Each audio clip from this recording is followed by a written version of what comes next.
മാർഗദർശക മണ്ഡലത്തിന്റെ നേതൃത്വത്തിൽ തൃശൂരിൽ സന്യാസി മഹാസംഗമം സംഘടിപ്പിച്ചു. തിരുവമ്പാടി കൺവെൻഷൻ സെന്ററിൽ വെച്ച് നടന്ന ചടങ്ങിൽ മാതാ അമൃതാനന്ദമയി മഠം വൈസ് ചെയർമാൻ സ്വാമി അമൃത സ്വരൂപാനന്ദപുരി മുഖ്യാതിഥിയായി. മാർഗദർശക മണ്ഡലം അധ്യക്ഷനും കുളത്തൂർ അദ്വൈതാശ്രമം മഠാധിപതിയുമായ സ്വാമി ചിദാനന്ദപുരി ചടങ്ങുകൾക്ക് നേതൃത്വം നൽകി. കേരളത്തിലെ വിവിധ സന്യാസി സമൂഹവും പണ്ഡിത ശ്രേഷ്ഠരും ആചാര്യന്മാരും സംഗമത്തിൽ പങ്കാളികളായി. അരാജകത്വവും അക്രമവും ലഹരിയും സംസ്കാര നിന്ദയും ആചരണ ധ്വംസനവും സമൂഹത്തിന്റെ മുഖമുദ്രയായി മാറിയ സാഹചര്യത്തിൽ ഹൈന്ദവർ ഒന്നിച്ചു നിൽക്കേണ്ടത് അനിവാര്യമാണെന്നും ഹിന്ദുക്കൾക്ക് ഉണർവും പ്രചോദനവും ആത്മവിശ്വാസവും നൽകാൻ സന്യാസി സംഗമം അഭികാമ്യമാണെന്നും അതിനുവേണ്ടിയാണ് ഇത്തരമൊരു സംഗമമെന്നും മാർഗദർശക മണ്ഡലത്തിന്റെ ഭാരവാഹികൾ അറിയിച്ചു. അമൃതാനന്ദമയി മഠം വൈസ് ചെയർമാൻ സ്വാമി അമൃത സ്വരൂപാനന്ദപുരി ചടങ്ങിൽ മുഖ്യാതിഥിയായി. സനാതന ഹിന്ദു ധർമ്മത്തെ നേരിട്ടുമല്ലാതെയും ദുർവ്യാഖ്യാനം ചെയ്യുന്ന ശക്തികളുടെ എണ്ണം കൂടി വരുന്ന സാഹചര്യമാണിതെന്നും അറിവില്ലായ്മയാണ് ഇതിനെല്ലാം കാരണമെന്നും സന്യാസികളും മതപണ്ഡിതരും സാധാരണ ജനങ്ങൾക്ക് മനസ്സിലാകുന്ന തരത്തിൽ നമ്മുടെ ശാസ്ത്രങ്ങൾ പകർന്നു നൽകണമെന്നും അദ്ദേഹം പറഞ്ഞു. സനാതനമായ ഹിന്ദു ധർമ്മത്തെ ദുർവ്യാഖ്യാനം ചെയ്യുന്ന ശക്തികളുടെ എണ്ണം കൂടി വരുന്ന ഒരു കാലഘട്ടമാണ്.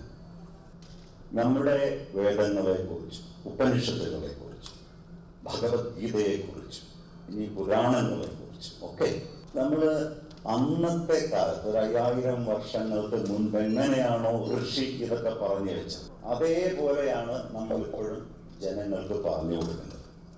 നമ്മുടെ സന്യാസിമാരും മതപണ്ഡിതന്മാരും സാധാരണ ജനങ്ങൾക്ക് മനസ്സിലാകുന്ന ഭാഷയിൽ നമ്മുടെ ശാസ്ത്രങ്ങൾ പകർന്നു കൊടുക്കണം.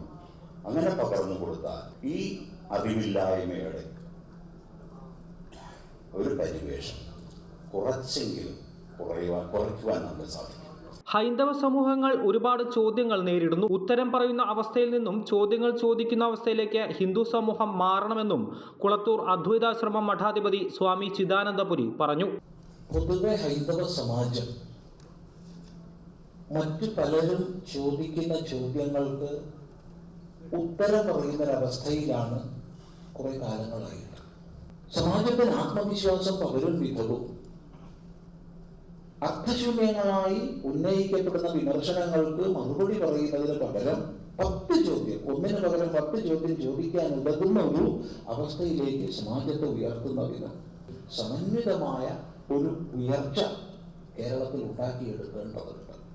സ്വാമി സത് സ്വരൂപാനന്ദ സരസ്വതി, സ്വാമി പ്രജ്ഞാനാനന്ദ തീർത്ഥപാദർ, സ്വാമി വിവിക്താനന്ദ സരസ്വതി, സ്വപ്രഭാനന്ദ സ്വാമി, മഹാചണ്ഡാല ബാബ തുടങ്ങി കേരളത്തിലെ വിവിധ സന്യാസി സമൂഹവും പണ്ഡിത ശ്രേഷ്ഠരും ആചാര്യന്മാരും സംഗമത്തിൽ സന്നിഹിതരായി. സംഗമത്തോടൊപ്പം നാമജപ പരിക്രമണവും പൊതുസമ്മേളനവും സംഘടിപ്പിച്ചു. അമൃത ന്യൂസ്, തൃശൂർ.